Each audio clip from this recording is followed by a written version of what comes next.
All right, it's all good. Let me just give me 1 second. I'm getting a graphic of the updated top 25 so that I can throw that By the on way, the Bruce. screen. Yes, sir. Games for this week, college football start Friday. Yeah, they do. So, I think the Egg Bowl's on Friday. Yeah. So, I mean, it's what, Utah, Ole Miss. Okay. The game is Georgia and Georgia Tech. That's the game. That's huge. And then the Aggies going to the Longhorns. That's a game too. Mm-hmm. Those are probably I think those are the marquee Friday games. Those two. For sure. And we will get to that. But let's go ahead, guys, and let's kick it off. Obviously, you see by the rundown here, we're going to start with the college football poll, and the new top 25 has just been released. So we've got in the mornings or the afternoon. They drop those. Do they drop those in the morning or the afternoon? Just dropped it like 15 minutes ago. Oh, okay. So in the evening. Yeah, it's a little TV show. So here we go. I just cut that from the CFP website. And all right, so I don't know why they did it like horizontally. That way, but anyway, because I'm looking at it, I'm like, Ohio State, Ole Miss is number 2. What? Yeah. Like, oh, okay. So Illinois 5. I know, right? what we kind of like to do is we Illinois 5. We go backwards from 25. So Arizona State, Tulane. Tulane is, I think, the first early standout in this top 25 in basically being the top group of 5 program. Matter of fact, they appear to be the only group of 5 program in the top 25 of the college football playoff, which means that if things stay status quo as they are, they'll be a group of it's a group of 5, group of 6, right? I think they're the group of 6 representative in the college football playoff. So that's what we're going to have. Still got room for, I would have thought it would have been James Madison in North Texas, but the committee clearly knows better than I do. So we've got some interesting stuff going on, but Tulane is the first one. And what was the, I got to check, but I saw what I thought could be an interesting matchup in round 1 with Tulane. Not totally absurd. Let's see. Houston at number 23. Say again. Tulane and Texas Tech. Yep, that's the one. First round. Texas Tech is really good, but Tulane's better than people think. Interesting. So. Green Wave. I agree. So we got Mizzou at number 22. Do they play Kansas this week? Is that or is it Kansas State this week? That's probably what that is. We'll pull up the schedules later. But Ryan, you're fighting Illini at number 21. Who's your guys' rival, Ryan? I used to think it was Indiana while I was there, and then Beckman came in and really tried to push Northwestern just because they're in the same state as us. Okay. So then we kind of said Northwestern was kind of our rival because we're in between. Okay. Or they're fairly close to us, but I would say now they're probably saying Northwestern is. Okay. But while I was there, I feel like Indiana was a pretty big rival for us when we were going. Got you. Okay. Number 20, you got Vandy. This is interesting. Vandy's got a big, not Vandy. I'm sorry, Tennessee. Tennessee's got a big game against Vandy this week. That should be, I think it's at Tennessee. That should be very interesting. Number 19, Virginia. Virginia still has an opportunity to get into the ACC title game, which they mess around and win that. Then as a Power 4 conference winner, automatic the 12-team playoff berth, right? This is what, so we're getting down to it, brass tacks, and it starts getting funny. Michigan. Oh, I'm sorry, guys. Oh, I'm so sorry. I have last week's. Yeah. This is November 18th. I'm looking at last week's. I apologize, everybody. Let's see. Sneed, you got I got you. One? I got you. Cool. Yeah, let's see that, and then I'll just go ahead and we'll share screen. My bad, y'all. My bad. Not as fancy as yours, but we out here. No doubt. I'll take it. Pause. We'll do that.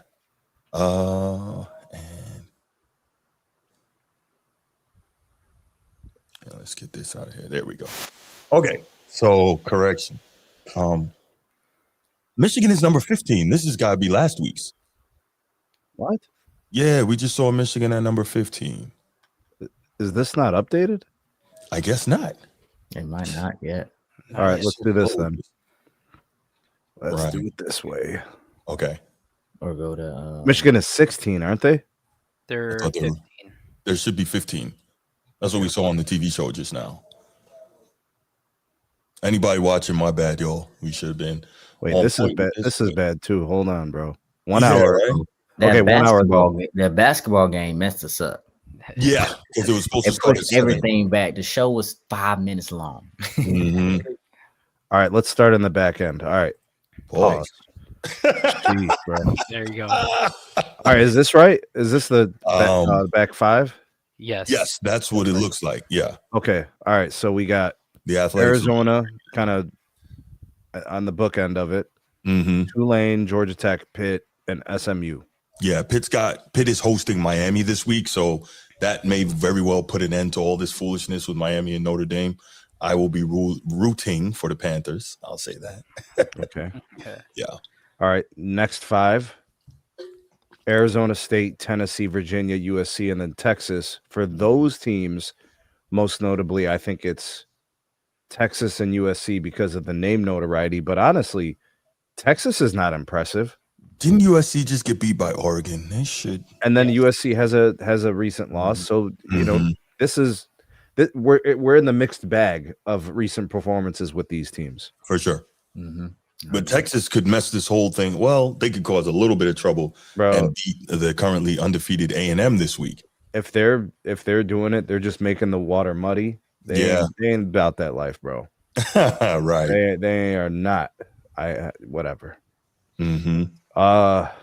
Steve was right. Just thought I'd throw that out there. All right, Michigan 15, Vandy, Utah, Miami, BYU. Now you're getting into some what I believe could be legitimate playoff teams that can make some noise. Are we sure? Right. Yeah, Michigan 15, yeah. Mm-hmm. Michigan, yeah. So Vandy has a very, very tiny shot of getting in.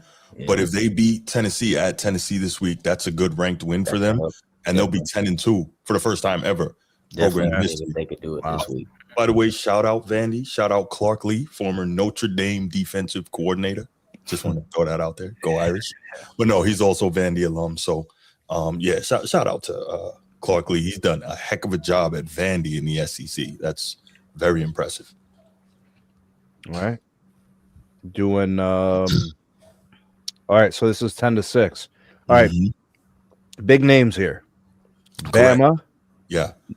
And Bruce, we're going to give each other flowers right now, right? Okay. Notre Dame in the top 10. All they did since we mentioned it was win all their games, and here they are. Yes. Yes. All they had to do. We know the name. We know the game. Keep winning. You'll find yourself in the playoff. Here they are. There you go. Yeah. And Okay, I tell you what, if this sticks, you'll have an 8-9 matchup in the opener, Notre Dame at Oklahoma, 2 of the best defenses in the country. But guess what? Notre Dame wins that game because Oklahoma's offense is suspect. They can't run it. And John Mateer is real iffy, and he might throw Notre Dame a couple, and they have one of the better secondaries in the country. That should be very interesting. But possible. Oklahoma also has one of the most elite defenses in the country. So, you know, they're going to get a lot of pressure on the quarterback. But at the same time, if they're bringing a lot of guys up the field to get at the quarterback, then, you know, you got a lot of delays and draws and those type of things. Or, as Ryan knows well, quick game, right? Get the ball in the hands of your playmakers on the outside. So, hey, Bruce, did Oregon and Ole Miss slide? I don't know how Oregon would have slid. Excuse me. They just finished beating. They were ranked higher last week, weren't they? No, I think Oregon was like number 7 last week. Oh, okay. So and Ole Miss didn't play this week, so that would explain the swap. So Oregon gets a ranked win over USC, move up a spot. USC wasn't high enough for that ranked win to carry a whole ton of weight, but it was still a solid win at home. And yeah, Ole Miss was on a bye. Okay. Yep, there you go. Thank you, Steve. All right, and this rounds out your top 5. You got your Texas Tech, really good Georgia team. Bulldogs, the Aggies from Texas A&M, Indiana, Ohio State, rounding out the top. Yeah. Basically, kind of what it's been for a couple weeks. Yeah. And I'm just so you want to see the chaos because the chaos is fun, but at the same time, you're like, okay, Do you want to completely mess up the apple cart? Do you want to add even more 10-2 teams into the mix there at the in that last pod area of the rankings as they are, and really make things extra muddy? You know, do you want to make the committee earn their money? I don't know, man. I don't know. I just wish we knew what it was specifically they take into account. That's all.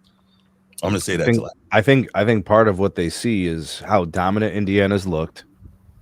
And then they look at the programs at Texas Tech, Texas A&M, Georgia, and they're like, these are clearly some of the better teams in the country. We got to rank them high.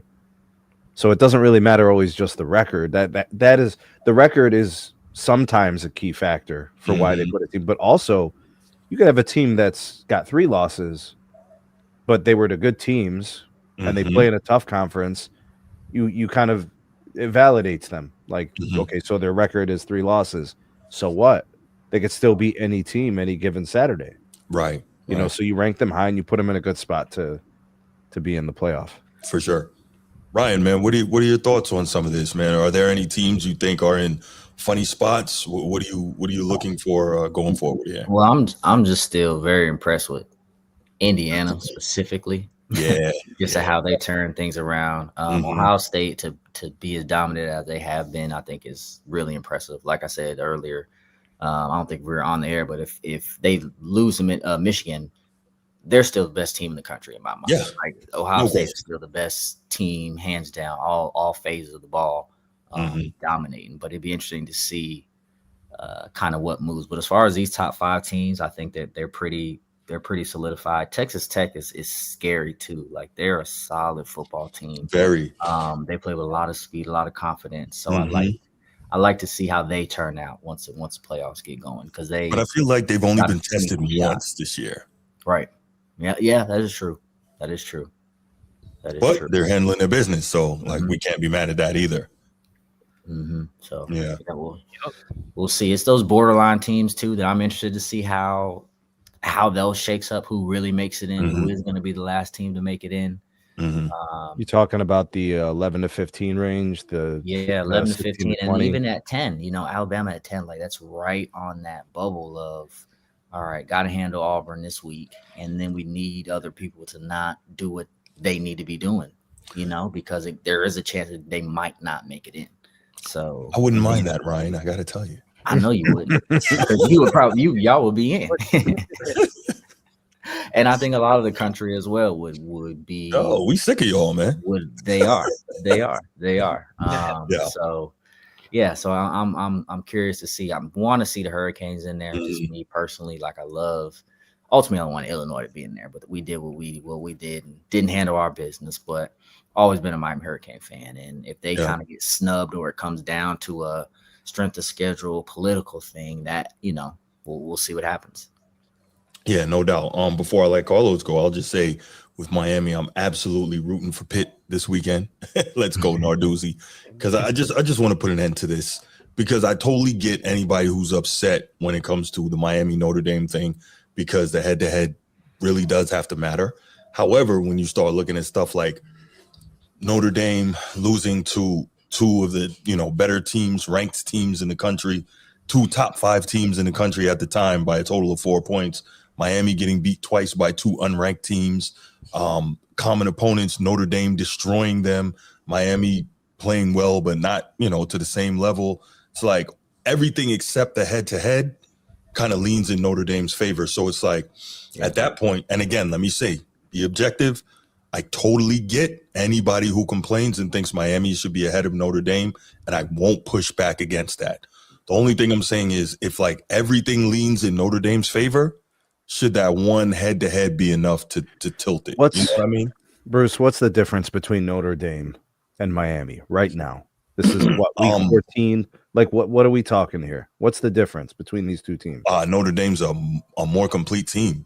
They're playing better defense right now. They're more explosive on offense. So I'm not going to argue. I can't push back. Ryan, do you see otherwise?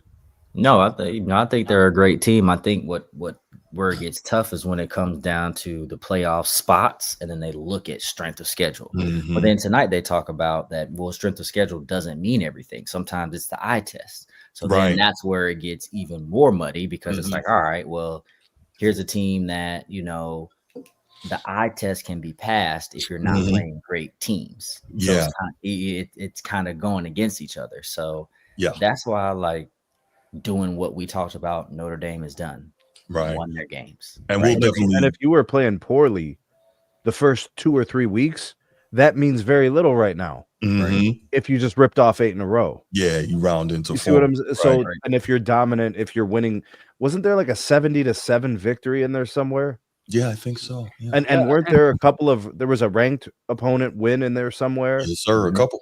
Okay, and the running game looks pretty phenomenal. Pretty darn Quarterback good. defense looks like it figured things out after the first month. So here we are talking about a team that looks like they have figured things out. They know who they are, Mhm. and they've been wiping the floor with everybody that they play. Don't you want to see that team in the playoff? Yeah. Yeah. for So sure. If they're deserving, and I'm not saying that they aren't deserving, but I know when it comes down to getting clarity on what requirements get you in the playoffs, Mhm. that's where things aren't clear. Yeah, and we'll talk about And I that don't next know topic. how. Yeah, I we'll don't know talk if about you that. can get clear, but from a player's perspective, as we said in the beginning, the best way to make it in the playoffs, win your games, one at a time, handle what you got to handle, and Mhm. dominate teams, and leave it up to what our performance on the field looks like over political stuff about where things are at, and we're waiting on this team to lose, waiting on this team to win, all that kind of stuff. Right. Carlos, go ahead. Give us your thoughts, man. I know you've been waiting to get in. Yeah, for sure. Yeah, man. Miami at 12, and I think that's an appropriate spot for Miami because right now, Miami at 12, they're I believe the second team looking in. I believe technically because Miami, they have a tough path to the ACC championship. I'm just saying that. So I feel like Miami needs a win and then rely on others to lose. But the reason why Miami's below Notre Dame is because of their losses mid-year. Because when Miami had their first loss, they were the number 2 team in the country to Louisville. Lost, they dropped all the way down to 9. Then they beat Stanford. They dropped 1 spot. They were number 10 when they played SMU. Then they lost, and then when the first rankings came out, they dropped all the way down to 18. And then now they're like climbing up. So they're at 12. So I think that's a necessary spot for Miami, and I believe Miami should be over Utah. But Vanderbilt, staying at 14 for like 2 weeks in a row, I guess it's all right for Vandy. Vandy's got to win at least. Vandy's got to beat Tennessee, and then hope for teams ahead of them. But me and Coach Tony had a debate on this between Miami during our podcast on, I believe it was Sunday, why Miami should or shouldn't be in the playoff, and I had the take of Miami shouldn't be in the playoff, but and I think after looking at it, I feel like if it comes down to the final spot between Miami and Notre Dame, for that final spot, I think me and Coach Tony agreed that Miami should have that final spot because head to head. That's right. And we will talk about it more. I'm just like, again, I can't push back against that because head to head does have to matter. But when one team has more of the things leaning in their favor, like, is that one head to head enough to outweigh everything else? So I guess that's more of a question. But yeah, that's good stuff. Also when they played, week 2, week 1, if the head to head, I mean, means a little bit less than if they played week 9. Yeah. Week 11. I think if we played Miami right now, we'd beat them by double figures. I do. Not we, like Notre Dame. Not Notre Dame, yeah. No, I mean, and that's, we'll get to it because we're definitely going to have that, most deserving versus best discussion, which seems to come up every year. Must be nice to be a Buckeye fan, huh, Sneed? You don't have to worry about this stuff. Chilling, man. Chilling. Still at number 1. I've been Michigan's been on my mind since week. I was about to say, you're chilling until noon on Saturday. Yeah, literally week 1, I didn't think about Michigan because it was the first game of the year, and then week 2, I'm just like, Michigan, November. right. For sure. And boy, it's going to be interesting.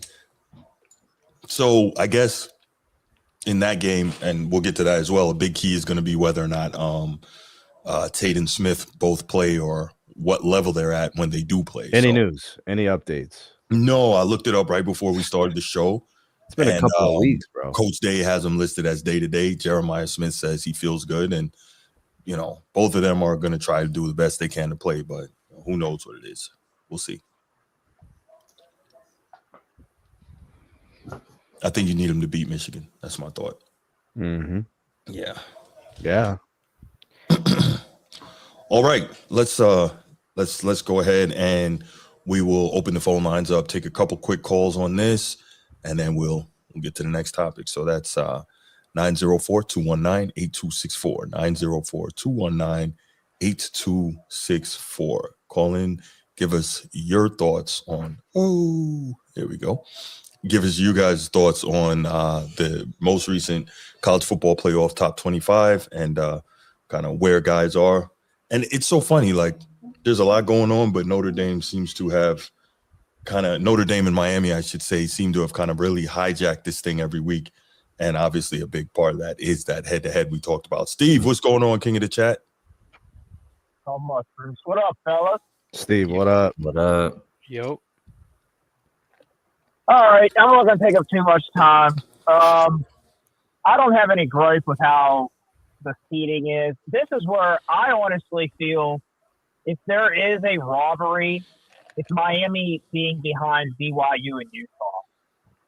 I understand Miami has 2 losses, but I give them a little bit more credibility with the wins they had early in the season versus the body of work of like a Utah or BYU. I think Miami's resume is more impressive. So they should, I think if, I understand because of the head-to-head of Notre Dame, that draws the attention, like, well, how is Miami and Notre Dame with the same record? Miami's behind them. I don't understand why the argument isn't with some of these Big 12 teams, where I get where Texas Tech is. It makes sense.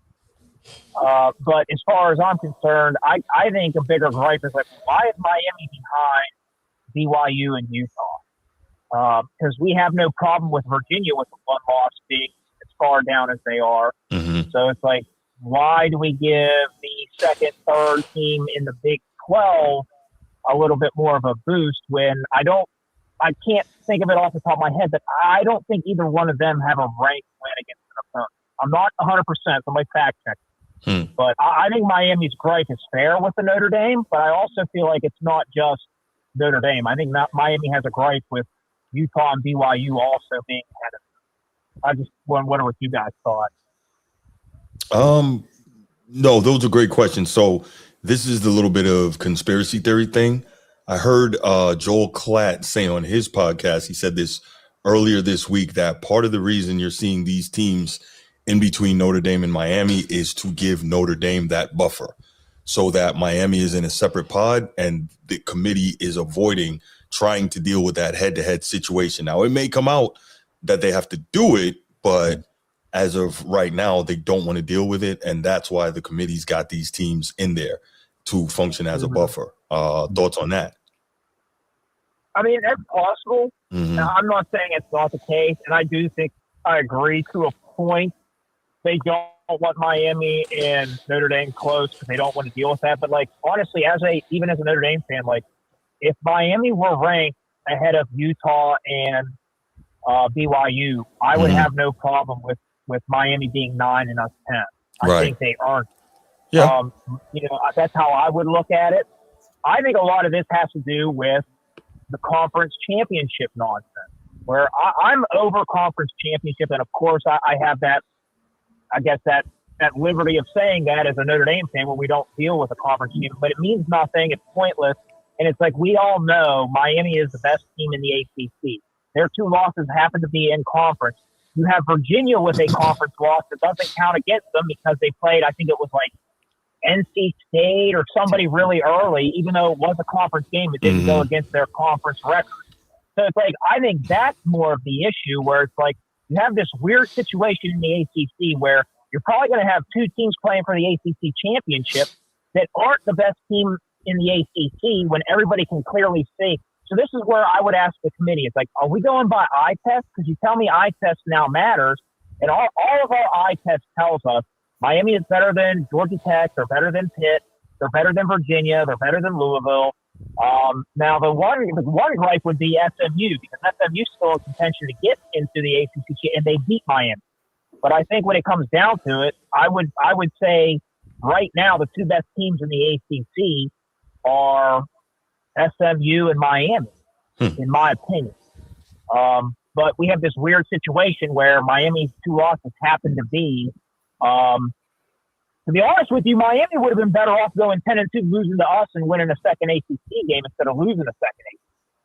They would be in a better situation in that scenario, how things kind of worked out. But I don't know. I think a lot of this, that could be the case, Joe Klatt's conspiracy, but I think a lot of this has to do with these automatic conference championships being affiliated with getting into the playoff, where we all clearly know Miami is probably the most talented, best team in the ACC, but right now I don't think they're going to be playing in the ACC. Yeah, and I believe they're going to be doing away.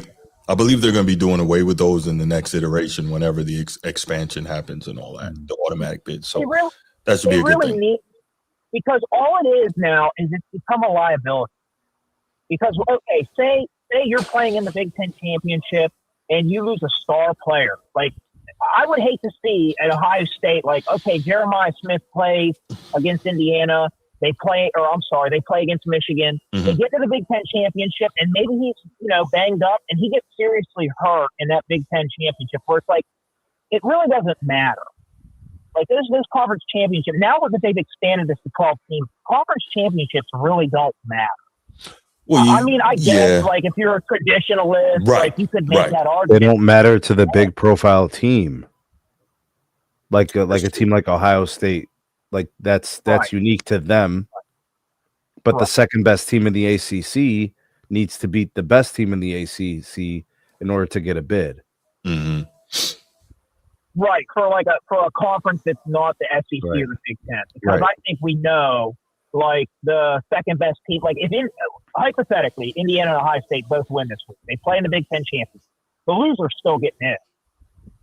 Yeah. You know what I mean? And I make that same argument for, like, the SEC. But next year, that likely is not the case, because what's the chances Indiana is going to be number 2 next year? Yeah. Oh, yeah. In next year's scenario, yeah. But the point stands as far as, like, the Big Ten representative in the conference championship. You typically, even the second best team in the Big Ten, whichever year, they lose in the Big Ten chip, there's still odds are they're going to be one of the 12. You know what I'm seeing, Steve? I'm seeing what the committee's doing. They're looking at every team's situation and circumstance. So they there's the cookie cutter thing to do, which is we're going to look at the record, we're going to look at strength of schedule, like the stuff that you can quantitatively explain. But they're also doing some qualitative things by talking about eye test. And I think there's also the politics to it. Oh, yeah, for sure. Like, the college playoff is better with storylines. So some of that's in there too. Yes. Absolutely. Steve, I'm going to let you go, man. I appreciate the call, brother. Yes, sir. Stay blessed, fellas. Thanks, you too. Yep. Why the hell wouldn't they want Indiana in the playoff? Yeah, absolutely. Indiana. Also, again, I know I'm biased, but the Notre Dame is always a juicy storyline, especially they were 0-2. Fight all the way back, played in the national title game last year. Those announcers and those games would be gushing all over all of that, bro. Yeah. Like, look at this team. This Notre Dame, they are the Fighting Irish. Yeah. Right. Marcus Freeman's really imprinted his DNA on this team. Oh, pause. And then they'll flash to him. He'll be like throwing his fist in the air and the crowd's going crazy. Yeah. Production, bro. For sure. No, storylines matter. In journalism, storylines matter. Finian 2316, what's up, man? I haven't seen you here before.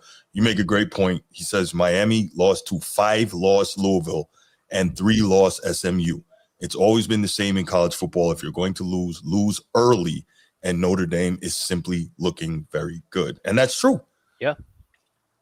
I don't have to say anything else. I've seen Ohio State do that before. Yeah. where they lost early, a bad loss. Mm-hmm. They lost, but like ran the table, and it's like they were ranked number 3 at the end of the year. Like, didn't even Either matter. that, or you're so dominant throughout the year that even if you lose, it doesn't kill you, a la Ohio State last year, and then you make your run. So, bro, we were talking like this was when Alabama was always number 1. It was those years. It was when LSU was always top team. Bama, like the SEC was like the SEC. Yeah. And Ohio State just had that early loss, and it knocked them back to like 9th or something, or 11th. And every week they just went up one spot till they ended up in the top 3. No doubt. All right. Good stuff, guys. Good stuff. Way to open up the show. All right. Let's go to the next topic. And this one is we were kind of leading into it with a lot of the different commentary we were giving.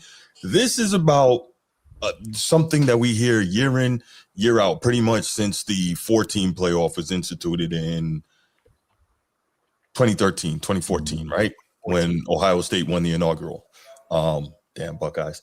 No, but listen, Steve, I give you crap about the Buckeyes, but man, if it's not Notre Dame, I have no problem with the Buckeyes. I've said it time and time again because they're one of those teams up north that can stand up to the SEC. Deal with him on power, deal with him on speed, and I'm okay with all of that. So if it's not the Irish, let's go Buckeyes. You would know this saying. It's like the enemy of my enemy is my friend. Yes, absolutely. Yeah. Listen, if Notre Dame goes out, I'll dress up like Brutus the Buckeye. You remember you remember when it was the Cavs versus the Mavs back in 2011? Oh yeah. Everybody, it was the Dallas Cavaliers, bro. It was because like LeBron left and all that. Everybody was at the bars rooting against LeBron and all this. Yeah. How it goes in sports, man. Yeah, absolutely. If your team can't get it done, whoever is beating, the team you hate. So yeah, absolutely. But yeah, so we hear this argument, this question, however you want to frame it, every year of the most deserving teams, which we talked about, like resume, strength of schedule, all of that stuff, versus the best, the teams that you look at and say, this team is playing fantastic ball right now. This is a team that we think can really make some noise in the playoff, a team that has a legit opportunity to go into the tournament and maybe win the thing, right? And I think it's a very difficult juggling act to deal with.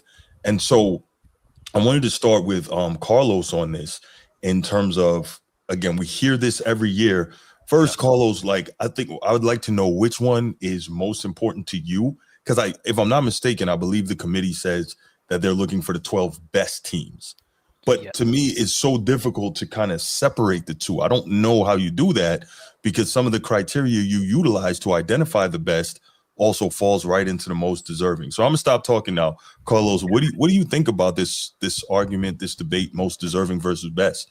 Which is more important to you, and how do you kind of separate them, or how do you weigh them out?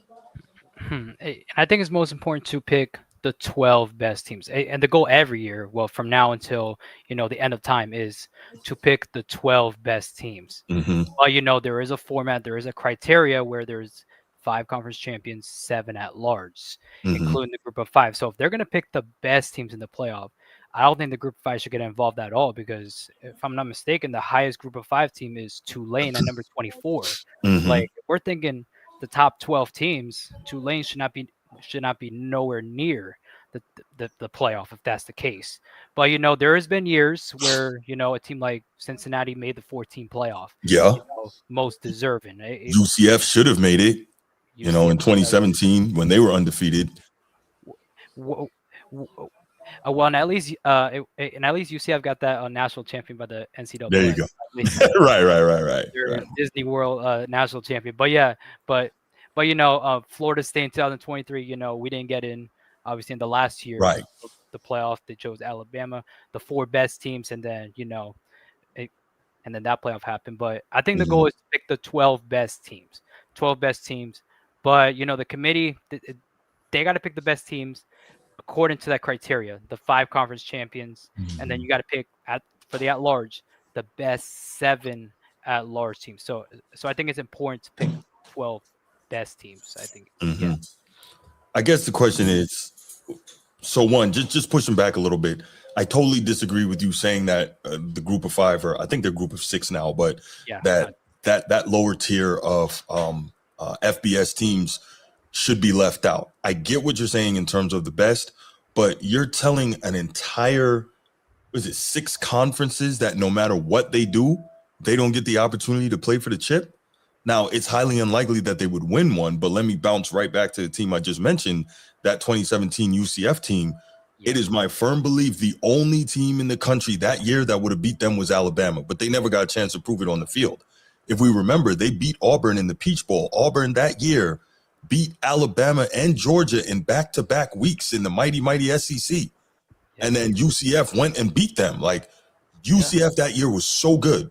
And I really feel they could have stood up to Bama. They would have lost, right? Yeah. But they could have stood up to Alabama. That's the only team in the country I feel that would have beaten them that year. And so I say to say, not saying that that's a regular occurrence. You get a group of 16 that's that good. But I think the whole point for me is you can't tell all these schools like you're playing for nothing, or you're playing for the not Tostitos, that's the Fiesta Bowl, but, the Cheez-Its or the Duke's Mayo Bowl. Like, it's cool to play in a bowl game. No disrespect to you, Ryan. I know you played in some of those lower level bowl games, but the point is, it is cool to play in those things, but you can't tell these schools that all the literal blood, sweat, tears, injury, all the sprints they run, all the weights they lift are for nothing because they'll never get a chance no matter how good they are. And like, Bruce, I'm not cool with that. Don't forget, every team is trying to build precedence. They're also boosting the team for the following season. Like, here's what we did this year. We come back better next year. We know we belong. Mm-hmm. And nobody's forgetting. Everybody knows what Indiana's doing now. Yeah.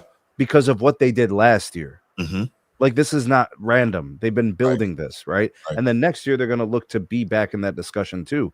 These teams carry over their momentum. Absolutely. Especially a program that is not known historically as having the cachet for football. Mm-hmm. So when I'm looking at some of these teams that are in the top 20, but they're not typically in the top 20. There's some of those teams. They'd like to crack the playoffs soon. Sure. Maybe next year. Yeah. So everybody's trying to make noise. Right. And get to that next big game to get to the bigger game. Right. Even if it means they're going to lose, they still want to get there and put on a show. Exactly. And let people know we're on the map, yo. We're here. Yes. I'm with you. Ryan, man, what are your thoughts on that? It's tough. I'm glad that they have the playoff system, honestly, and the solution might be having more teams, which is, I think that's what they're investigating, because I'm big on, what have you done? Are you winning games? Who did you play? How did those games look? And I think that's what the committee's trying to work with. But like you said, they're always looking at it from that team's perspective. There's not always like a universal view, or that's how at least I received it. So I think if there was maybe more teams, maybe more than 12 teams, because of that, the way that conferences align, how they're going to be able to quantify who are the truly, truly best teams. Because, in a perfect world, you want to say, let's have the best teams only in the playoffs. Right. But then it's those times that's like, man, like I would really love to see this great team who's playing great football this year have a shot to go against these teams who are the best. Yes. So how do you kind of figure out what that is? And maybe it is expanding from 12 to having just a little bit more teams, get a little bit. Right. So check this out, right? So I'm interested. There was a time where there was no playoff. Right. There was a time where they just like bowl games and that was it. And then they did a 4-team. That wasn't good enough because 5th was pissed. Right. And then they expanded the playoff, and now there's teams on the outside like they're going to be pissed. This is always going to be like this. Yeah, it's always going to be like this. If they make it 100, team 101 is going to tell everybody to go to hell. I already know. I should have got it. It's always going to be a thing as long as there's a specific number and the other teams objectively feel like they belong. Right. Everything's subjective anyways, but they'll say, hey, we belong. This is where we are. No, absolutely. I think it's I just think it is cool, and it's just like I said, frustrating that you're gonna tell 6 full conferences that no matter what you do, you're not gonna be good enough to have an opportunity to play. So it's like you're telling them that they're wasting their time, and I really don't appreciate that. But let's look at a little bit of the most deserving and best, right? Because it's really weird. It's almost like a Venn diagram. You've got some of the stuff on one side, some of the stuff on the other. Then you've got some overlap, right? So most deserving kind of focuses on the resume of the team and the body of work. Stuff like wins and losses, strength of schedule, conference championship, all these things, right? So you've done all that throughout the season. You've earned your spot into the playoffs. Then you have the best teams, right? And that's a focus on the current power ranking, and then potential, if you put them in the tournament, what they can do and how they're playing right this minute, right? And some of that criteria is like the eye test, right? Like we talk about, for instance, go back to the Irish, winning 70-7 and not just running it up on somebody, but doing that within game flow, having a 21-0 lead before your offense ever takes a snap because you have a blocked punt and a return and you have 2 pick sixes, like stuff like that. That's eye test. That's dominant. That's not, we're throwing it all over the yard on an overmatched team to try and run it up. That's a little different, right? That's showing your dominance in all areas of the game, right? And then it's okay. Are those the 12 teams most capable of winning a championship? So you've got most deserving on one side and best on the other. But then in the middle, right, kind of in that crossover area, the wins and losses and what have you done this season kind of also shows best, right? Because if you're Ohio State and you've dominated all year long and you've been beating everyone and locking everyone up and making it look easy, you're most deserving and you're the best, right? So it is a very interesting thing in kind of how they frame that. And I don't know how they separate it because the committee themselves, they do say that we want the 12 best teams, not the 12 most deserving. And that whole most deserving piece is what they used to hold out on Florida State a couple of years ago, right? They will always be able to hide behind their shield if they say we're picking the 12 best teams. Okay. They will always be able to hide behind that because then we looked at them and we thought this team was the best. Okay. Yeah, great call. The committee. We the committee, right? And then they're like, well, who exactly are y'all? Just this is what we decided. For sure. No. And you know what? With that as well, I don't even know that there's a specific criteria to be a member of the committee. That like there should be. Bro, wasn't Condoleezza Rice in there? She was. She was Secretary of Defense State. or something? State? Secretary of State. Yeah. No, she's a big Stanford alum and donor. And she's obviously very smart. I mean, you want aptitude and intelligence. So like but like that doesn't mean that she necessarily knows football well enough to be on the committee. Follows everybody's game and is, because I feel like that comes into when I think the committee is analyzing football on this huge Excel spreadsheet, breaking teams down, like, all right, that's what the thought process of was like, hey, this is the committee watching games, Ryan. Yeah, like you guys are like, okay, we're breaking this down, we're watching film back, like, okay, yep, that works. Yeah, that works. So, or they want you to think that. I was listening to another college football podcast, and they were playing the conspiracy theory thing, saying that because if you look at it, the AP top 25 and the CFP top 25, for the most part, mirror one another. Not perfectly, but for the most part. So this podcast was saying like they believe that they pretty much just follow the AP top 25. If something's a little different, fine. But that way they can avoid having to watch every game like that. And I'm like, that's crazy. You know what else they probably do is they could probably run the simulations on matchups as they're currently constructed based on their offense and defense, where their ratings are. Yeah. And, with large language models and all these artificial intelligence tools. How about they're in a room playing freaking NCAA 26? Oh, my gosh. You never know. You never know. I mean, I would. That's what I would do. Oh, we got 2 hours to figure this out. That means 1.5 hours of 2K. Playing the game. NCAA. Yes, play the game. So here's a question. What happens if the committee sees a team that maybe is 9-3, right? 3-loss team, but they're looking at them and saying, man, this team is playing their butt off. They're loaded with talent. They had some slip-ups. We truly believe they're one of the 12 best teams in the country. Now, how do you reconcile that? And how do you sell that if you believe that? Or do you even put them in? Or do you say, well, there's never been a 3-loss team in the 12-team playoff. We can't do it, right? You know what I'm saying? Like, there's really all this stuff starts getting iffy again because there's no standardized criteria that we know of. I just think it's hard to it would be hard to justify putting in the 12th team if they've got 3 losses and there's other great teams that only got 2 losses. Agreed. You know, like those games, those 3 losses have to be nail biters, like losing on Hail Marys against teams that are way ranked higher than you. Like, okay, y'all played them to the end. Y'all had a chance to win. You know, that kind of thing. If they're going to weigh them like that, in my opinion. Yeah. And that's my question. Like, how at that point do you sell it to say, well, this is one of the 12 best teams? I just don't know. I think you aren't considered one of the best. Yeah. Because you got 3 losses for that year. Right. Carlos, what you got, man? Yeah, for sure. You know, definitely if that team's going to get in, that 3-loss team in the playoff, definitely those losses got to be, you know, nail biters, you know, Hail Marys, something. Just like you said, Ryan or Bruce.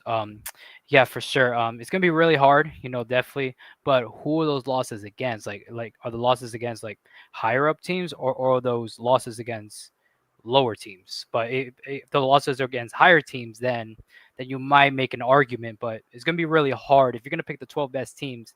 It's gonna be hard, like really hard, to put a 3-loss team at that 12 spot. Like it's gonna. But Carlos, what if that team, beats the conference, the conference's best team all year, beats them by 14, right, on the road, and has been averaging 44 points a game for the last 2 months, right?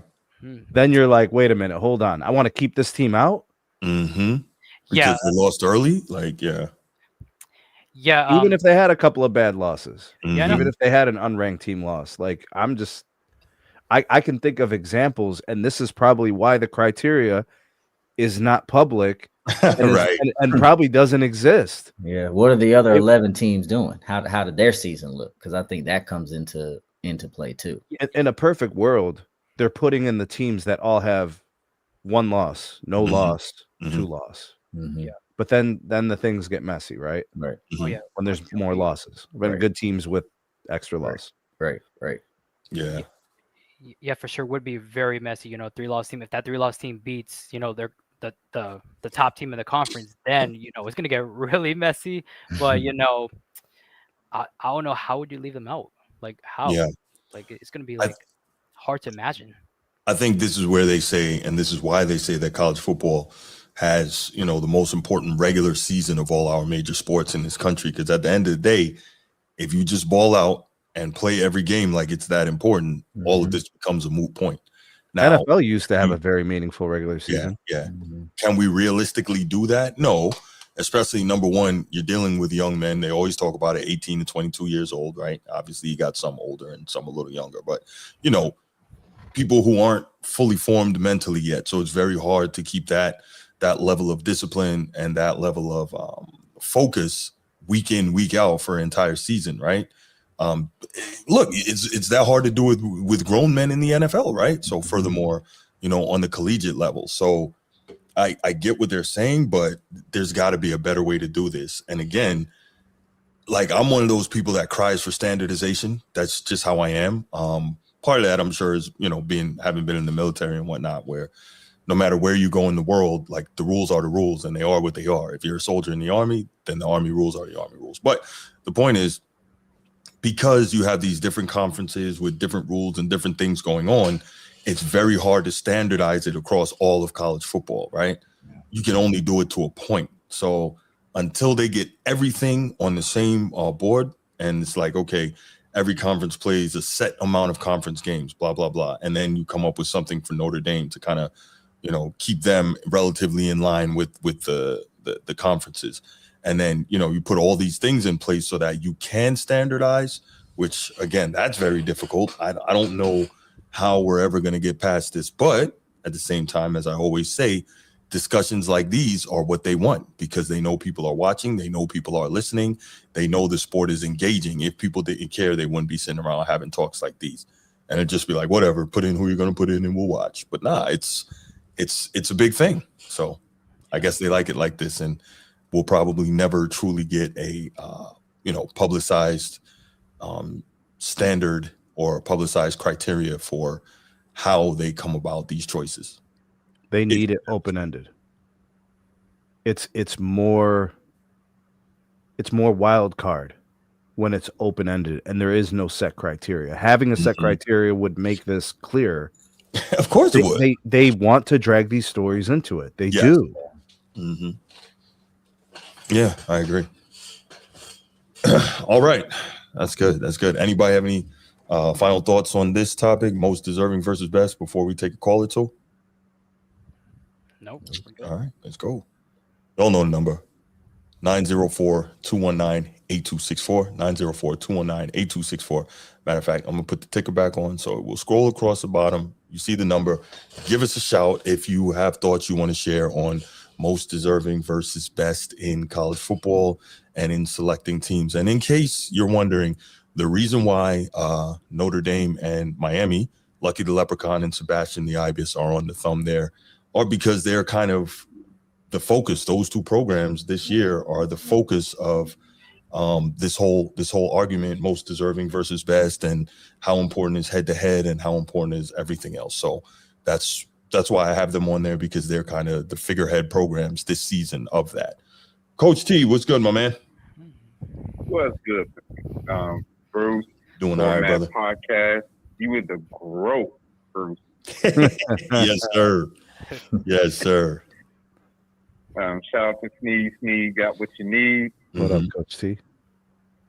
Shout out to the greatest of all time, Mr. Ryan Langford. Yeah, there we go. I appreciate it. Yeah. And shout out to the $200 million man, Carlos Rio. There we go. Out goes Tony. So thank you. Oh yeah. Well, great show, by the way, man. You guys made some fire points, man, that got me over here thinking like. Thank you, brother. Yeah. Man, this is a fire show. One thing I can think of to probably stop people from crying and complaining. Mm-hmm. Yeah, I use the term crying. All good. Is just I have no idea how to do it. I'll sit down with Carlos. We'll come up with a plan, but with an idea for your next show. Just have all the ranked teams play each other. Kind of like how, you know how the NBA got the play-in? Mm-hmm. Do 2 rounds of play-in, and then have all the top, either the top 10 or top 12 have bye for the first 2 rounds. Mm-hmm. And everyone else, 13 through 25, play each other, and to see who makes the top 12 playoff like we got now. Just have them do like a play-in. Just have all of them. That way, nobody have any excuses. They'll play, and you're guaranteed to have the best team in the national championship. That's just my idea. Mm. Just if you're ranked, just have them battle. Well, the only problem with that, Coach Tony, is that if we're going to do that, a 13 to come on, Carlos. Don't give me no pushback, bro. The only problem would be, the regular season. The regular season would have to be shorter. It would have to be like shorter because you can have more playoff games. Mm-hmm. And the regular season is going to have to be shorter. So. Yep. No, it would just cut one game off on the back end. Play-in would be. I think you can still have like how they have the bowl games. Mm-hmm. They can still schedule those bowl games so those cities don't lose money. Mm-hmm. And then instead of it being like the Peach Bowl, for example, it'll be playoff game. Yeah, be a play-in. They can do that. Yep. For the bowl yeah, game. they can do that. That way, them bowl games don't lose their money, because that's going to be the biggest. That's going to be the biggest pushback. Is okay. Well, what about our bowl games? That we have here every year. Yeah. If you do that, are we going to still have our game? That way, them cities don't lose money. Coach T, you are forgetting something else, man. Some of these schools, their players actually have to go to class. I'm just saying. I mean, maybe not USC and maybe not Florida. Maybe not Florida. Right. But you got some schools where that's actually a thing. Just keep that in mind too. Well, do you know what they do in college basketball when they have to? They travel? got guys taking exams on the plane with laptops and all that. Yeah, exactly. For sure. They Don't ask Joakim Noah, bro. They'll figure it out. Joking, dog. But going back to, I think you asked a question earlier about one of the scary teams or a team that you might think that'll be a dark horse that'll just run through everybody and shock everybody. Mm-hmm. That could be Texas A&M. So they're really good. Like incredible third down defense. They really get teams off the field, which I think is a majorly underrated part of defense. I know Snead knows all about that. Ohio State, one of the best in the country at that. When you have an elite third down defense, that makes things a lot easier for you. The only pushback I'll give you on A&M, Coach T, is that here we go. at 11-0, no, this is not about Notre Dame because they came to our house and beat Notre Dame. So I've always given them credit all year for that. I have nothing bad to say about A&M. The only slight pushback I'll give is that at 11-0 and one of the best teams in the country, number 3 now, they haven't played any of the top 5 teams in their own conference. That's my only pushback. So we haven't, other than Notre Dame in week 2, have we really seen them get tested? That's my only question. That's a fair point. Yeah, that's it. No, that's a fair point. Yeah. But but you never know. All it takes is one team to get for sure. Get hot. It could be Georgia. Mm-hmm. It could be Alabama. Mm-hmm. They had some strong wins this year. Yes, they did. So, or it could be one of those at-large teams that'll just surprise everybody. Mm-hmm. Yeah, no question. But we all know they got to go through Ohio State. Yeah. Tough unless some really retarded happens where the kids do something stupid and they have to sit out half of their defense, or somebody,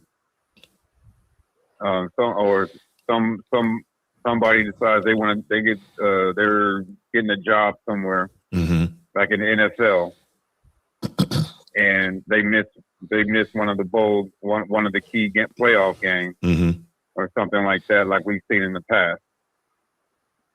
That's the only thing that I see Ohio State not making it to national championship. But right. I think 1 and 2 is going to. I don't think Ohio State and Indiana are going to finish 1 and 2. Reason being is they're in the Big Ten, and you guys touched on that. They're going to end up playing each other in the Big Ten championship. Correct. So one of them is going to drop. I don't think it's going to be far. I think they'll still be in the top 4, unless it's a massacre. Yeah, I don't see that though. Like you think that regardless of the outcome of the Big Ten championship, they'll still be 1 and 2? No. I was saying I don't see a massacre. Pardon me. That's what I was saying. I don't see a massacre. I'm saying the only way they'll drop out of the top 4 unless it's just a massacre, and they're like, "Oh, they're not as good as we thought they were." Yeah, no, I don't see that. But Texas Tech and Tulane right now. Tulane is there. Yeah. Sorry, Tulane. Don't sleep. Don't sleep. I'm not sleeping on Texas Tech. Got you. Notre Dame, Oklahoma. That's going to be a very good matchup. Yeah, but Notre Dame's going to beat them. Oklahoma doesn't have enough offense for that game. I really don't believe that. I know you were going to say that because you were Notre Dame. Well, no. I really try to be objective when it comes to the Irish. I know it doesn't seem that way, but I really do. And I just think they're a more complete team than we've seen from them even last year when they med the run. Now, this year's field is tougher, but they're a better team than last year. Go ahead, Coach T. Yeah, see this. You don't feel like OU's defense can contain that Notre Dame running game? I don't know if anybody can. I would say Ohio State is probably the only one I would be concerned about out of all these teams. But OU's defense is vicious. Don't get me wrong. They are. But I think and here's the thing, though. Here's the problem. Notre Dame's passing game is good enough now that you cannot stack the box. Now, you can try to control the run, but you can't stack it like you could in years past because C.J. Carr can now beat you over the top, and he's got weapons to do it. So I think, but this is not a Notre Dame propaganda show. That wasn't my point here. If I'm facing Notre Dame, my number one option is to not let Jeremiah Of Love course. have a Heisman performance. Right. I want to hold him to if he gets 50 to 60 yards, 70 yards on 17 carries, you did your job. You want Carr to beat you. Yeah, but it's not just it's not just Jeremiah Love either, though. But if Carr beats you, you gonna live with it. Yeah, but for you sure. can't live with them getting 300 plus yards on the ground. You have no chance. The chances are he's the best player on the field every week. Man, he should get the high. He's the best player on the field. Yeah, for sure. Coach T, we're gonna let you go and we're gonna move on to this last topic, brother. Thank you for the call, man.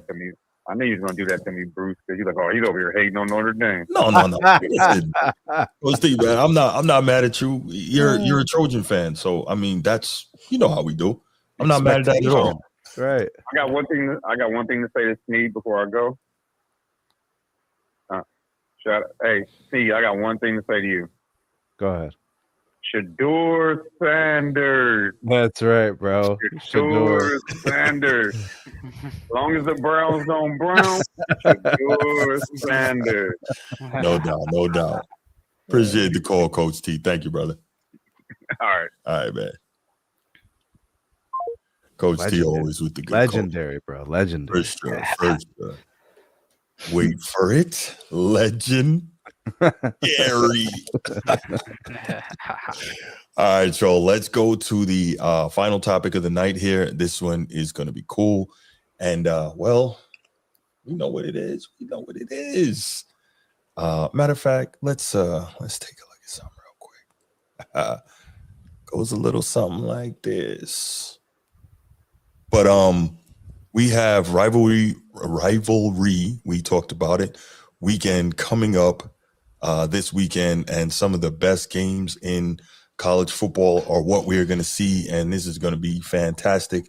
And man, we know what the headliner is. You want to see the headliner, Sneed? You want to see it? I do. Here we go. Headliner. Oh yeah. Well, look at Brutus. Brutus on that Ivan Drago right there. Yo, he ain't been skipping leg day or nothing, bro. No, he is not skipping leg day. Look at those calves. He got the Manny Pacquiao calves out here. That's right. Yes, but no, we have one hell of a matchup. And, Michigan is going to be ready for this. I don't think – so think about this. If you're a senior at Michigan, you've never lost to Ohio State. It's crazy. Wow. Nobody wants this year to be the year that it starts. Right. And, of course, Ohio State, if you're a senior at Ohio State, you've never beaten Michigan. And now you're saying, nah, we're not going to let it go down like it went down last year. So that is the marquee matchup of this weekend. The Michigan Wolverines, Ohio State Buckeyes, the game, arguably the greatest rivalry in college football. Although I will put kind of on a different level, I will put Army Navy up there. That's a mega one. That's so mega that it stands on its own on December 13th. And Transformer and I got something coming for that for you guys. But Sneed, I'm going to have you start off and give us kind of, before we even get into any game talk or anything, as the resident Buckeye, man, and then we'll hear from Ryan, the resident Big Ten guy. Sneed, for those of us who don't know what it truly means, what does it mean? They call it the game. Right. Ohio State people don't even say Michigan. They say the school up north. Like, what does it actually mean? Like, the hatred is real there. It's palpable. Talk to me. There are people willing to risk their employment, the ability to feed their families, to try to prove a point to show how much they hate Michigan or Ohio State. I actually saw it in front of my eyes. I saw a guy who made he had a 6-figure salary. Mm-hmm. This was in like 2003. He made a 6-figure salary, had to prove his point how much he hated Ohio State, said the wrong thing to the wrong person, and got fired. But that's what that is. Like this is what it is, because it's like a hard drive that gets the installation of some kind of software, hardware. Like it's so like from like 3 years old, 4 years old, your diaper is like the opposite team's logo on it, so you're dropping Dookie in it. You know what I'm saying? Like Right, it starts there, bro. The onesie, you're wearing the onesie for your team. I heard about that. So you got pictures of you as a baby wearing the gear. Picture your mom and dad are wearing the gear and they're holding you proud with the football and the logo and the team. So all that's starting from like inception, conception, day one. Yes. So and then they live it and they eat it, breathe. Yeah. They sleep and think about it. And then the games happen and the games are big with big moments. So it just adds. So over time, you watch it as a kid, then you watch it as a teenager, then you watch it as a player or a coach or family, and it snowballs into the most intense rivalries. Yeah. And yeah, there's other rivalries like it, but the thing about this one in particular is these are two teams that have a lot of success. They're historic programs in terms of football, and they have this like the thing that was installed with the original coaches where this comes from. Like they legitimately hated each other. Right. So that it permeated through the players. Right. And then it permeated through generations. But that's like the best though, right? Like that's how Lakers and Celtics used to be. And right. Yeah, like to have the real animus. So you don't have rivalries like this in professional sports as much. I mean, sometimes there's a little bit of it. I know. I don't know. I would have to ask Transformer how serious the Bears and Packers is. I know the Steelers and Ravens is very, very real. Yeah, Steelers, Browns. Before I heard, I think it was Hines Ward saying that during Ravens week, one of the ladies that worked in the Steelers front office showed up to work and she happened to have on a purple blouse and they made her go home and change it. Like it's not a game in these things, man. Bruce, if there were no referees, there would be they wouldn't line up a snap. It would never be a play. It would be fights. Right. It would be fights. Yeah, for sure. Ryan, as our resident player on the panel, man, tell us, one, you've been around this Big Ten thing. Two, you know how it feels to be physically involved, making plays in and feeling the tension and all of that of these rivalries, man. What's it like? Tell us from your perspective. Yeah, well, our rivalries, I would say, aren't as strong as what Michigan, Ohio State was. Like I said, when we played Indiana, that was kind of big for us. Okay. But the biggest rivalry I can remember was high school, like us going against Paxton Stanton. Like those are the two academic high schools in this area. Yep. Terrible at football, great at academics. So it was like, look, we were the last two schools like going at it. So but there is a lot of pride, there's a lot of passion behind it, and you hate those teams. I mean, there were some times that we didn't like Michigan. They weren't our rivals, but it was, hey, we're playing Michigan this week. We're not saying their name.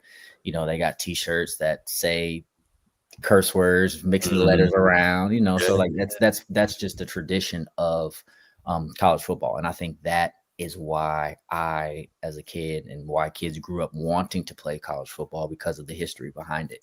Knowing, like you said, coming out with having that onesie on, if you're able to be that player playing for their hometown state, say you're from up there and you play for Michigan or you play for Ohio State, like that's got to be way more passionate, being from those areas. But there's nothing like competition, nothing like history, nothing like competing, especially when there's a lot of people riding and pulling for you.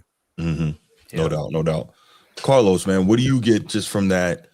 Much like myself, that spectator vantage point. Like, is it something that you can kind of feel because you're, being younger than the rest of us? I'll say this: there's still vitriol in rivalries, but it's not like when we were younger. When we were younger, and all these sports were more physical and legitimately more violent. So like you could really take out your hatred on the opposition. Ryan knows what I'm talking about. Like really lower the boom on guys and get away with some stuff that we would now see as egregious on the field. It's not, even though, like I said, the vitriol is still there, it's not the same as it was when we were younger. So what are your thoughts on it? Kind of what are the feelings that you get when you watch these games, whether it's Florida State, or Florida State, Miami, Michigan, Ohio State? Where are you on that? Definitely, rivalry weekend, it's probably the greatest weekend in college sports. Definitely, the excitement, the history, the tradition, definitely, very excited. Our rival is Florida State. I would say we hate Miami more than Florida because, we're trying to beat Miami, every year. And obviously, me and my brother, my brother's a Miami fan. So Wow. Yeah. So you already know how that goes. And, Yeah. the month of October, but yeah, man. Florida State, Florida, Florida State, Florida is another good rivalry here down, in Sunshine State. Mhm. I obviously, the hype's not there, obviously because, we're both doing bad right now. But it's still rivalry, still rivalry, still rivalry. But yeah, but definitely that Ohio State Michigan game, that game's gonna be must watch at noon. Man, and I think I saw on social media that at Ohio State they crossed out every M all across campus. Every Wow. M, yeah, every M. Yeah, no matter how high it is, the signs are, no matter, if it's on the floor, they cross it out. I saw Cross out that the M. McDonald's. They cross out the M at the Yeah. McDonald's. Yeah, All kinds of stuff. every M M on the is men's bathroom, everything, all type of stuff. it's insane. But hey, that game, that game's gonna have some major implications for the playoff for sure. Sure. It's awesome. And you know what I think? What I really love about it, because of Fox is set up now with big noon kickoff, is that we don't have to wait all day to get that game, even though it's probably going to be the best game of the day. We get that at noon. Yeah. We get to sit down and really lock in and enjoy that, and then go on to the other games afterwards. So I think that's a beautiful thing. We don't have to wait all day, and it's good. Carlos, what are some of the other rivalry bowl games that you're looking forward to this weekend? All right, so I'm gonna start with Friday. The Egg Bowl at noon. That there's tradition there. There's history with the Egg Bowl. Clean old fashioned hate. Georgia Tech. Georgia Tech number 23 taking on number 4 Georgia. Yeah. I think that's the game for 3:30 on Black Friday, and then obviously the primetime game A&M in Texas. The hype last year was amazing. I want to see what happens this year. A&M Texas, Arizona State. I feel like the hype now is is high now because Arizona is ranked. It's a top 25 matchup. It's a rivalry over there in Arizona. That's at 9 p.m. Arizona State is ranked. Yeah, Arizona State. Yeah, Arizona State's ranked too. So and I think that creates some hype there in the state of Arizona. Oregon, Washington. Oregon got to go to Seattle in a rivalry game. That's gonna be dangerous for Oregon. Oregon got to go to Seattle for a rivalry game. That's gonna be crazy. Kentucky, Louisville. I believe that's a rivalry over there in Kentucky. Palmetto Bowl, Clemson, South Carolina. Let's see here. Vandy, Tennessee. That's a big one. I got that on mine too. Yeah. Paul Bunyan's Axe, Wisconsin, Minnesota. And I heard that was a good one. That game used to mean a lot more when Wisconsin was Wisconsin, but they need to figure that out. But unfortunately, I shouldn't say unfortunately, but Wisconsin will be keeping Luke Fickell. I don't know what they're doing. I guess they just don't want to pay whatever the buyout is, but they need to fix that ASAP. But go ahead. Yeah, for sure. Oregon State, Washington State, Pac-12 matchup. How about that? Conference matchup. Oregon State, Washington State on the CW. Virginia, Virginia Tech. Virginia Tech over there in the state of Virginia. Iron Bowl in primetime Saturday night. Alabama got to go to Auburn. We all saw what happened in 2023. The Hail Mary, the 4th and a mile. That kind of eliminated my Seminoles because if Alabama would have lost, we would have been in the playoff because Alabama would have 2 losses. And in the history of the playoff, there was never a 2-loss team. So Alabama, they won that. But I guess we'll see what happens this year. Auburn, they're 5-6. I'm pretty sure Auburn's gonna have something, to play for if they win this game. Could play for a bowl game and spoil Alabama's chances in a rivalry game. So I think that's something to look out for. UCLA, USC. I'm pretty sure Coach Tony's gonna like that one. I don't know why. UCLA, the battle. You know what? Maybe USC can actually beat somebody. Okay, go ahead. Maybe. Ryan, for you, Illinois Northwestern. That game's gonna be at 7:30 on Fox. North Carolina taking on NC State, in-state showdown over there. That game kind of has some implications for the higher up teams, like for the teams like Miami, Virginia. they kind of have to rely on this game, Mhm. to make the ACC championship game. So that's gonna be a really important game Mm. to watch over there in the ACC because teams like up there got to rely on that game. Bruce, Notre Dame, Stanford. It's kind of a rivalry, right? Or no? Yeah, well, every game with Notre Dame is kind of a rivalry almost. But real quick, funny story about Notre Dame Stanford, right? So not last year, 3 years ago, I went to Notre Dame for the first time. And it was a night game against Stanford. And it was the final time David Shaw was going to coach Stanford against Notre Dame. I go up there. I'm excited. I have a great freaking day. I walk around. I see all this stuff. I freaking bump into Ed Orgeron on campus that morning. Took a picture with him. Coach O, he was cool as hell. Did all the stuff. First time Notre Dame tourist. Fantastic day.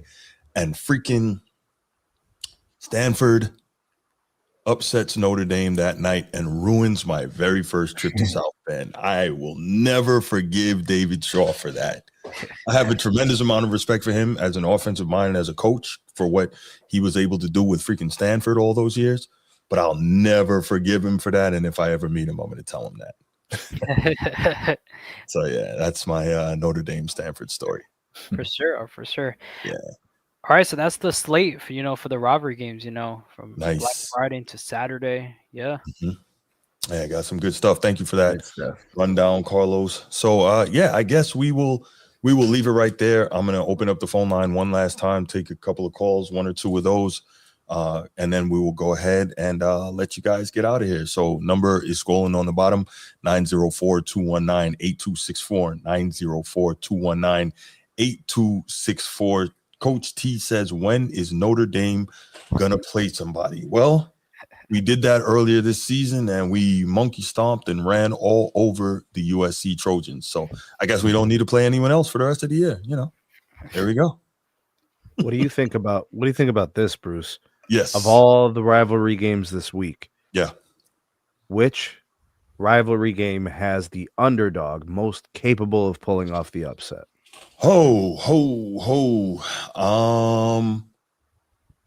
That has to be Ohio State, Michigan. Yeah. Because Michigan has a much better player at the quarterback position than they had last year. So to think they still pulled that off last year. Now, I wouldn't pick them outright. Don't get me wrong. But Bryce Underwood is the real deal. I think they've got a young freshman wide receiver at Michigan. I cannot remember his name, but he's coming into his own. Michigan is always going to play defense, and we'll see what Wink Martindale can throw at young Julian Sand to try and, trip him up and confuse him, because Matt Patricia is going to he's going to have Bryce Underwood like, what the hell am I looking at here, But I'll say the plus is with Wink Martindale being an NFL defensive coordinator, he's going to be able, I think, to probably mimic some of what Matt Patricia's doing schematically in practice and help Bryce Underwood to hopefully be able to see and diagnose and, maybe help the offensive side of the football scheme up some things to get around that. So maybe you don't have quite the dominance of the defense this week that you've had throughout the season. It'll still be a very good defense, but I think Wink Martindale should have Bryce Underwood coached up really well in terms of what he's going to be seeing. So that's my thought. And he may be able to throw some things at Julian saying that he's not seeing. We know Wink Martindale is a very heavy blitz pressure guy. So we'll see. But you're dealing with Ohio State. You got to be very careful, because if you don't get home, they're going to burn you. So get hurt. There you go. So it's, oh, man, I'm getting excited just thinking about the X's and O's here, man. This is woo. Good stuff. Good stuff. All right, guys. Looks like we're not going to get any calls on this. So we are going to go ahead and we are going to call it a night on this one. Thank you so much for joining us.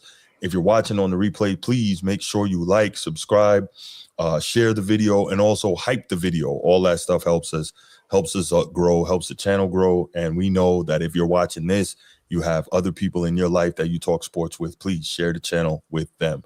And we will be back. Was that tomorrow night? We should be back tomorrow night, inshallah, for our 4-topic Wednesday night show, which is going to include NFL pick'ems, etc. So we will see you then, and we out.